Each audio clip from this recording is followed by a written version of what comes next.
gráfico alrededor de cómo va subiendo el coste de la hipoteca. Puede aparecer que gráfico de Apolo, de Bloomberg con datos de Apolo, o de Apolo con datos de Bloomberg, perdón, en el que se ve muy claro el movimiento alrededor de cuánto cuesta ese pago mensual de una nueva hipoteca que vuelve a estar en el entorno de los 2.000, hipoteca media, 30 años, que vuelve a estar en el entorno de los $2.900, que sobre todo tiene el movimiento de repunte, a pesar del movimiento de bajada de tipos de interés, el movimiento de repunte por la percepción de que la inflación va a mantener todavía más altos ese movimiento alrededor de cómo la inflación va a hacer que los tipos de interés no puedan bajar tan rápido y por tanto se nota un movimiento a 30 años en el que, de la hipoteca, en el que vuelve a repuntar el pago mensual. Fíjense porque el otro punto fundamental del día viene alrededor del wokismo dándose normas al propio wokismo, que sucede cuando el mundo woke hace una serie de leyes y sus propios mundo woke lo incumple, pero le ha llegado todo el mundo allí del mundo woke.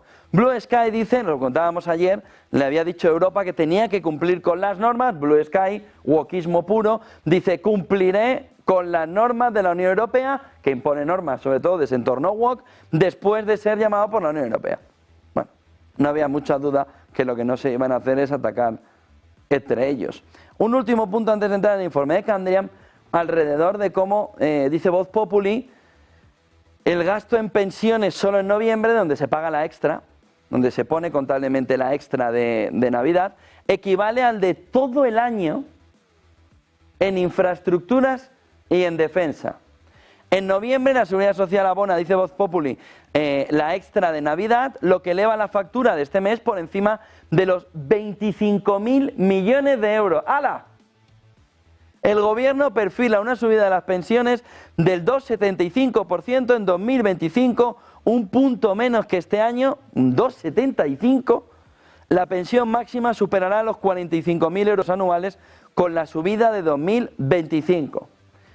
El gasto en pensiones solo en noviembre, donde se paga la extra, va a equivaler a todo el año y el gasto en infraestructuras y en defensa. Ahí en nada. Lo digo por si quieren reunir el Pacto de Toledo y empezar a plantear el futuro de las pensiones. Más que nada para que los que estén pagando ahora en un futuro haya algo. Igual estaría bien analizarlo, investigarlo, estudiarlo, ver la viabilidad del sistema y dar una respuesta a los ciudadanos alrededor de que eso de verdad sea sostenible. 8:41 de la mañana. Uno de los mejores informes alrededor de 2025 es este de Candriam. Vamos a ir los próximos días dando distintos informes sobre qué hacer en 2025, Outlook 2025. Yo les digo de todos los que me he leído este de Candriam es de lo mejorcito que hay ahora mismo alrededor de qué va a suceder en la economía en 2025. Vamos a desgranarlo en una serie de diapositivas. Antes de entrar en la preapertura, antes de las elecciones, dice Candriam, se ve la fotografía alrededor del escenario base, alrededor de un Producto Interior Bruto que debería desacelerar alrededor del 2% en 2025. Y se ve como ese Producto Interior Bruto, que tiene ya una revisión importante, va por debajo de la línea media en la que debería ir. Y dice el escenario base en 2023 será el 2,9, en 2024 era el 2,7, 2025 2,2, en un movimiento claro de ralentización de la economía estadounidense. Con un Real GDP, con un Producto Interior Bruto real, que hay un cambio importante alrededor de la previsión que hacía la Reserva Federal en septiembre. Habrá que estar muy pendientes a la próxima línea de puntos azules de la Reserva Federal, donde el escenario base va a una ralentización mayor por parte de los analistas, por parte de la previsión que hace Candriam. Miren la siguiente diapositiva alrededor de cómo plantea en 2024 una reducción, en 2025 una reducción del 2,7 al 2,2, una inflación que también caiga, pero no caiga por debajo del objetivo, sino que quede un poco por encima en el 2,3%, es decir, hay componente inflacionario para Candriam en lo que puede hacer Trump y unos fondos federales que aquí sí que estarían en el entorno de lo que el mercado está esperando, 3,5. Saben que la duda es que este 3,5 que ven aquí no sea de verdad un 3,5. Y en 2025 nos quedemos en el entorno del 3,75-4%. ¿Qué es lo que vemos, por ejemplo, en las expectativas? Vemos un movimiento, sobre todo con la expectativa del dot plot, más elevado hacia dónde tienen que caer los tipos de interés. Vemos una posición más elevada al respecto de las primeras medidas que se van viendo, sobre todo en el choque arancelario, por parte de Estados Unidos. Con lo que hay un cambio importante, y es que los desarrollos monetarios en 2025 dependerán sobre todo, dice Candiam, de la marcha de la economía y sobre todo del escenario base dado antes de las elecciones, que va a marcar parte del camino. Miren la siguiente fotografía, la siguiente imagen del informe. Alrededor de, como dice Donald Trump, podría querer también un movimiento de recorte de impuestos que puede elevar sobre todo la inflación hacia arriba, que puede darle más dinero a las clases medias, la actividad podría ser más fuerte, el mercado laboral podría fortalecerse, pero la Reserva Federal podría parar el movimiento de bajada de tipos de interés. Sobre todo si vemos un hard Trump. Es decir, si Trump viene con una fuerza que Scott Bessent, que estaría en este entorno, no consigue frenar, iremos a un entorno inflacionario donde vamos a ver una adición importante en el entorno inflacionario que pueda estar en el entorno del 2,4, un poquito más alto de la previsión que veíamos, y sobre todo una tasa de desempleo que pueda empeorar, que pueda reducirse en un 0,5% y un Producto Interior Bruto que pueda crecer en una proporción, en una cantidad de menos 0,4. De tal manera que tenemos una fotografía en el que o Scott Bessent puede reducir sobre todo el golpe tarifario a China, o vamos a un hard Trump en el que Scott Bessent tiene poco que pintar y le han traído simplemente para sentarse ahí en la silla, y en el que vamos a un hard Trump que golpea al conjunto de la economía global y que en la parte final también golpea a la economía estadounidense. Miren la siguiente diapositiva alrededor de cómo vemos los riesgos en el entorno también donde empezamos a ver ya el escenario europeo. Y donde vemos que, por ejemplo, el impacto de un 1% de la reducción del crecimiento global implicaría una caída del 0,7 en la zona euro, implicaría una caída del 0,9 en Alemania, implicaría una caída del 0,4 en España y en Francia, implicaría una caída del 0,6 en Italia. Una reducción, no es que cayera eso, sino que reduciría todavía más el crecimiento en menos 0,7, menos 0,9, etcétera, etcétera. Sobre todo porque lo que empieza a verse es un movimiento de comercio europeo sufriendo ya, con la zona euro padeciendo sobre todo por el impulso de China, por el impulso de Estados Unidos. En este gráfico que ven aquí solo le falta el efecto Trump en el conjunto del escenario para marcarle a Europa que este camino, ¿no?, de capirote, de capuchino de Semana Santa se profundice todavía más, dando una situación todavía más complicada a la economía europea y marcando un camino en el que Europa tendría que reaccionar, pero no reaccionar colocando aranceles, sino reaccionar cambiando gran parte de las estructuras económicas europeas. Miren el siguiente gráfico que nos marca también esta mañana en el entorno de cómo se vería una dinámica donde España sale más bien favorecida y sale más bien recuperada en ese entorno, pero Italia, por ejemplo, tendría un movimiento de sufrimiento importante. Consumo privado, fíjense el repunte de España que está en amarillo, fíjense dónde está también gran parte del crecimiento. Gobierno, gasto público, esto es Sánchez.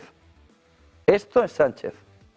Es gasto y gasto. Y dice, crece España, va como una moto, no, que está gastando como si no hubiera un mañana. Frente, es verdad, a un consumo privado que también repunta, no al nivel que lo hace la maquinita del dinero de Pedro Sánchez. Ya saben que la tiene el Banco Central Europeo, pero él tiene fondos europeos para ir drenando en la economía. Hay muchos que le están diciendo en Alemania, ya no viniera un Sánchez a Alemania, por lo económico, no por lo demás, por lo económico. Y luego vemos, sin embargo, cómo la inversión no tira.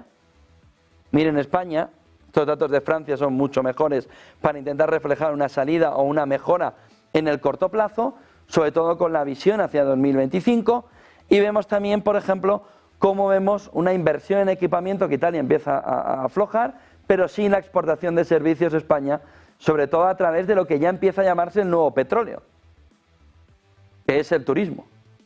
Miren la siguiente diapositiva, alrededor de cómo la actividad europea está todavía por debajo de la tendencia, por debajo de donde debería estar.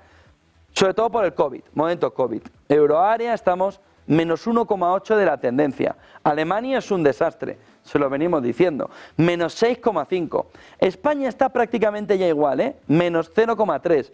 Italia está ya muy por encima, más 2,7. Bélgica menos 0,3. Holanda, Países Bajos, más 1,8. Francia, menos 1,8. Con lo que aquí y aquí tienen el problema europeo. Lo único que les falta a los franceses es que no haya acuerdo presupuestario para meterse en un problemón.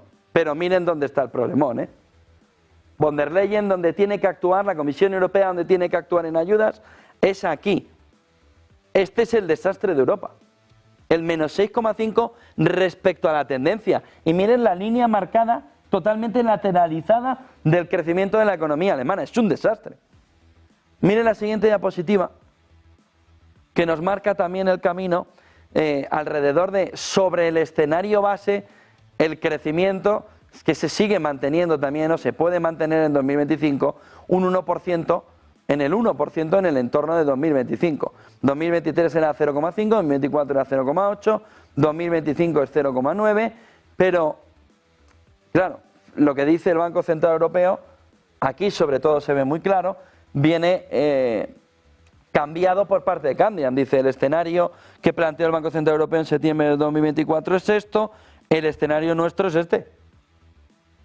Mírenlo en el gráfico de la derecha, ahora escenario. Cómo refleja un movimiento aquí de caída, no de recuperación. Lo que le está planteando Candriam a Europa es, tenéis un problemón, ¿os estáis dando cuenta? Tenéis un problemón, que no va ni como esperáis que vaya. Miren la siguiente diapositiva, alrededor también de ese movimiento de risk on, dónde ha ido el beneficio, dónde está yendo la rentabilidad, en un gráfico espectacular de Candriam a lo largo de los años, cómo ha ido moviéndose, cómo ha ido cambiando, cómo ha ido jugando los topes de rentabilidad, que va muy alineado con el gráfico que tenemos aquí atrás, ¿no? Que nos marca también SP500, esto es un festival. Este año 24,75 llevamos de media en el SP500, 24,23 el año pasado, año de la guerra de Ucrania menos 19, pero más 23 del anterior. Es que quitando al mal año hay un 75, hay un 55 en ese entorno, 50 y pico. ¿Qué tenemos el año que viene o qué está arriba en estos últimos años? MSCI Estados Unidos, MSCI Estados Unidos, oro, que ya saben que ha sido uno de los grandes protagonistas, y sobre todo mercado, mercado, mercado, es decir, renta variable, renta variable, renta variable. Sobre todo frente a cuando hay un año muy malo, ven ahí en el gráfico 2022 menos 19,44, 2022 commodity y petróleo. Todo lo demás, ¡pum!, al suelo. MSCI Estados Unidos, segundo por la cola, deuda gubernamental, todo abajo. Cuando llegamos a un momento de refugio, commodities, petróleo, oro, de lo mejorcito en el 22. ¿Qué tenemos este año? Oro de lo mejorcito en el 24 y la fotografía de la renta variable estadounidense reventándolo. Si cogen oro y renta variable estadounidense, pues un festival. ¿Qué hay abajo en un año muy bueno de la renta variable? Petróleo, marcándonos también el año pasado y el camino de la caída frente al 2022 y el movimiento de subida que vivimos alrededor de la guerra de Ucrania. Solo un gráfico más alrededor de ese American First y cómo se han comportado post elecciones estadounidenses, es decir, desde el 5 de noviembre. Bitcoin, retorno 27,7. Los siguientes son bancos regionales 12,9, bancos en Estados Unidos 10%, pero Bitcoin 27,7. Y luego tenemos, por ejemplo, Geo Group, empresa de prisiones en Estados Unidos, más 65,6 desde el 5 de noviembre. Coinbase, 64,5. Conecivic, también vinculado a las prisiones privadas en Estados Unidos. Proyecto de deportación masiva. 62,4%.